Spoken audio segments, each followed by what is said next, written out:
Assalamualaikum warahmatullahi wabarakatuh. Bertemu lagi dengan saya Fatkar, terus mengatur channel untuk aku Sekolah Indonesia dan episode My Dari. Nah, saya akan menjelaskan tentang kaidah dari kebiasaan mengunci kamar saat ketika membaca Al-Quran. Apa sih gunanya? Jadi mengaji Al-Quran itu merupakan kewajiban bagi umat Islam supaya bisa mendengarkan muatan memahami ayat Al-Qurannya sekaligus sebagai pengendali diri, pengobat dan juga penenang hati. Nah, jadi Al-Quran itu tuh kan harus tidak boleh dilakukan dengan cara sembarangan, misalkan dilempar-lempar, diinjek-injek. Tapi yang paling karena itu bisa merusak kodrat kita sebagai umat Islam. Itu nggak baik tuh.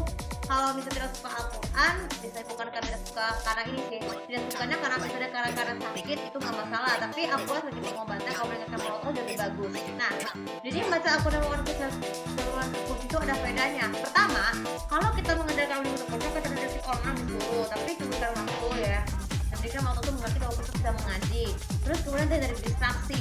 Jadi mengaji aku dengan khusyuk itu juga membantu terdistraksi dari suara ngaji dari luar ataupun pandangan yang tidak jelas, misalnya kayak pandangan konten porno. Tapi kan sebaiknya itu dilakukannya di masjid dalam atau di kamar dalam keadaan tertutup dan dikunci. Tunggu sampai orang yang masuk itu. Jadi orang tidak boleh sembarang orang masuk ke dalam kamar itu sampai kita masjid selesai. Kemudian yang ketiga, mengaji Al-Quran ruang terkunci itu juga membantu ini juga mau tuh pikiran konsen fokus. Jadi kita berkonsentrasi fokus itu dengan membaca ayat Al-Quran ya, karena kita akan memahami suratnya seperti apa, isi kandungannya apa, dan juga menjaga makros kita ya, karena kan makros itu ya merupakan bukan yang betul. Lalu yang keempat, kaidah dari kebiasaan mengaji Al-Quran terkunci itu juga membantu menghemat waktu ya. Jadi mengaji Al-Quran itu tidak harus terburu-buru, harus dengan tempuh, tapi kalau tidak ada hari berbaiknya bisa diulang sebanyak-banyaknya supaya pengucapannya lancar. Lalu kemudian manfaat lain yang berikut terkunci adalah untuk menghindari hal tidak diinginkan. Kalau membaca Al-Quran itu pikiran hanya satu, melihat tulisan Arab.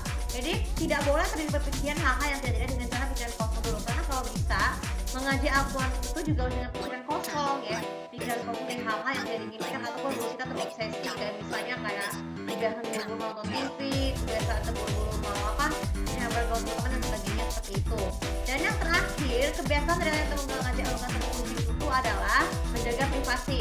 Jadi kalau mereka yang non muslim misalnya di sini tamu nih berdatang tamu, jadi berdatang tapi jangan masuk dulu supaya mereka menghormati bahwa kita itu beragama Islam. Jadi orang-orang non muslim itu bisa memahami betul ya bahwa kita itu menjaga toleransi ya, bahwa ternyata tuh mengaji Al-Quran itu merupakan bentuk ukhuwah, bagaimana ukhuwah dan kemudian bergaul dengan sesama ya, bergaul dengan Al-Quran ayat 13. Tapi kan kita lihat di internet ya.